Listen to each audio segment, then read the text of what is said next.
На повестке дня второго этапа 30-й конференции регионального отделения партии «Единая Россия» 5 основных вопросов. Открывая мероприятие, в Рио главы Ингушетии Махмуд Али Калиматов поприветствовал участников и гостей конференции. По его словам, члены партии «Единая Россия» знают и видят чаяния жителей республики. Он подчеркнул, что на местах необходимо вести постоянную работу с населением и по возможности решать проблемы в кратчайшие сроки. Махмуд Али Калиматов также отметил, что граждане имеют право и должны принимать активное участие во всех социально-экономических процессах в регионе. Очень важно, что «Единая Россия», представительные органы, избираются от муниципалитетов. Это как передовая на фронте, понимаете? Вы первые соприкасаетесь с людьми, с их горем, с их счастьем, всеми бедами, которые на них возлагаются. И черствость, она проявляется. У нас такие хорошие люди, пока их не изберут. Потом они меняются почему-то. Так вот, я хотел бы сказать, что именно вы, которые ближе к людям, которые избирают вас знают на вашей улице, в станице, в поселке, в районе.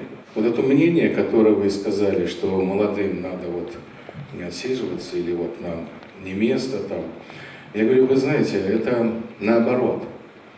Наоборот, надо сколачивать именно молодых. Но никогда не забывать, что наши старшие, они уже прошли свой путь. Они ошибки, мудрый человек говорит, ошибкой, говорят, на чужих учись.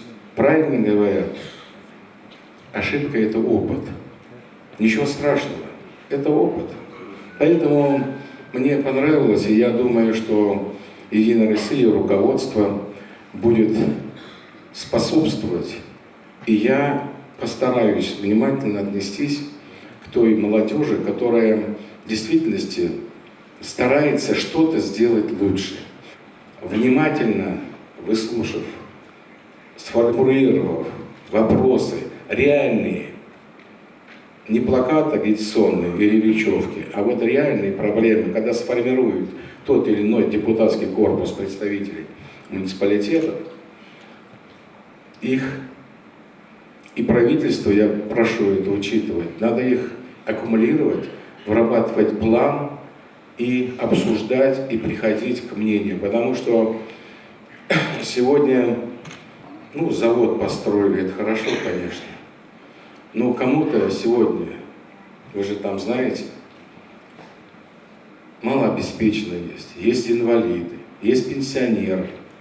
То есть, а вы же каждого их знаете. Надо сформулировать, не просто вот говорить там караул что-то, а вот именно помогать реально. И это доводить до правительства. Я убежден, ни одно обращение не будет оставлено без внимания. Надо развернуться просто к людям лицом. Надо думать и решать проблемы людей. Я не призывы говорю, я хотел бы, чтобы это программно было, и она и есть в «Единой России», и на уровне России в целом, и в нашей республике. Мы будем помогать, как я смогу, исполняющие обязанности, будем подвигать к этому правительство. Но и вы должны спрос тех, которые потом изберутся главами или вновь назначены, чтобы они понимали ответственность. Это не почетное место. Там много обязанностей, кроме прав. Секретарь Ингушского регионального отделения партии Зелимхан Евлоев подвел итоги работы ингушских единороссов за текущий период. Отметил и о важных событиях, происходящих в регионе, о досрочном сложении полномочий главы Ингушетии Юнусбека Евкурова и назначении на эту должность временно исполняющим обязанности Махмуд Али Калиматова. Помимо муниципальных выборов, мы находимся на пороге еще одного важного политического события. В сентябре в республике пройдут досрочные выборы главы Ингушетии.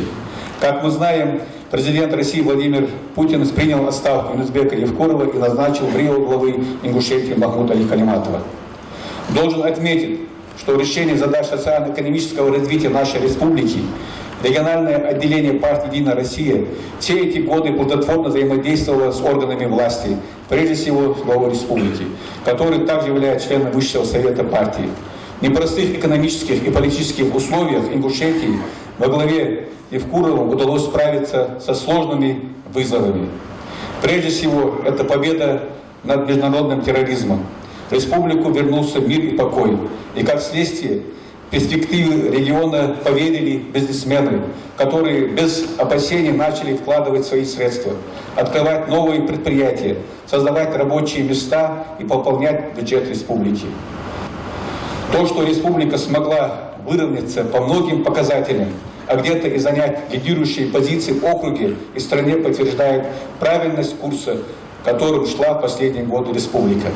Пользуясь этой возможностью, хочу от нас всех сказать спасибо Юнусбеку Матвеевичу за эти 11 лет напряженной, эффективной работы, которая изменила облик республики.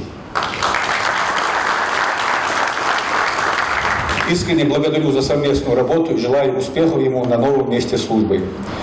Мы все вместе, каждый гражданин Российской Федерации, житель республики в отдельности, хотим сохранить и укрепить нашу государственность, добиться стабильности и единства общества. Уверен, что Ингушское региональное отделение партии и все жители республики готовы работать с новым главой субъекта для достижения этих целей. Как отмечает представитель ЦИК «Единая Россия» Алексей Макаровский, тем, кто попал в списки кандидатов, оказана честь. Им предстоит огромный труд, работа с населением. Это самое сложное и самое важное, подчеркнул он. Именно так, как будут работать местные муниципальные депутаты, представляющие Единую Россию, так и будут относиться на самом деле к Единой России. Здесь я знаю, что те рейтинги, которые мы сейчас фиксируем, ту работу регионального отделения в целом, регионального исполкома, мы оцениваем положительно.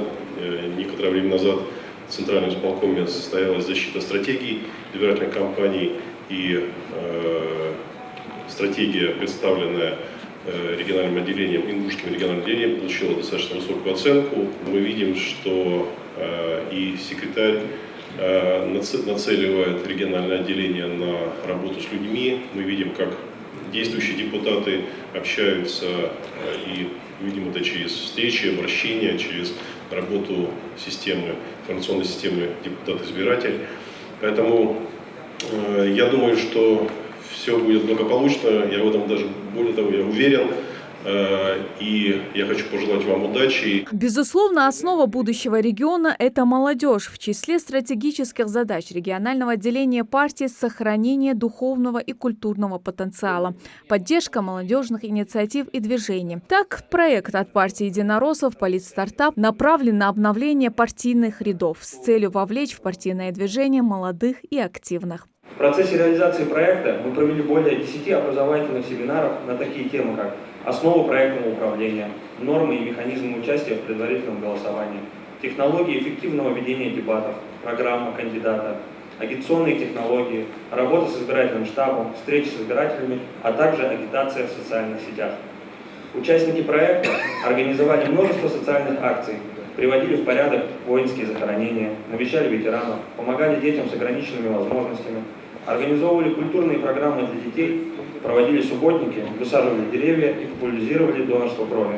Азан Альгиева – одна из участниц проекта. Девушка полна решимости на пути к своей цели. Для этого она готова приложить все усилия, опровергнуть мнение, что женщинам в политике не место. Я попала в команду лучших, активных, целеустремленных молодых людей, которых, как и я, увлечены политикой. А самое главное – это команда профессионалов, которая работала с нами, вела нас, учила с первого и до сегодняшнего дня, можно сказать. И Политстартап – это для меня не только образовательный проект, а это для меня как бы площадка, которая помогла мне накопить свой социальный капитал. Руководитель регионального исполнительного комитета партии «Единая Россия», руководствуясь статьей 83 закона Ингушетии о муниципальных выборах, предложил путем тайного голосования выдвинуть списки кандидатов от партии. Город Магаз – 18 человек. Назрань – 31 человек. Город Караблак – 25. Город Молдобек – 25.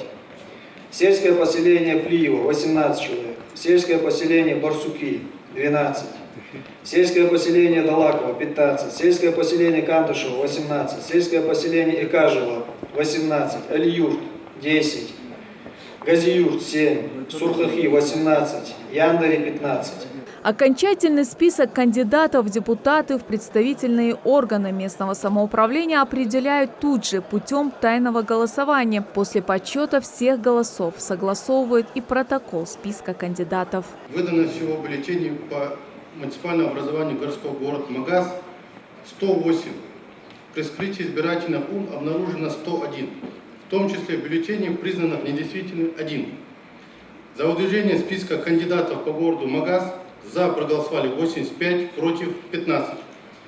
Признать тайное голосование по выдвижению списка кандидатов в депутаты на уровне представительного органа муниципального образования Единый избирательный округ, городской округ город Магаз, назначен на 8 сентября 2019 года, состоявшимся. Прошу утвердить протокол номер 4. Ну а завершилась 30-я конференция регионального отделения партии единороссов на приятной ноте вручением грамот и благодарностей.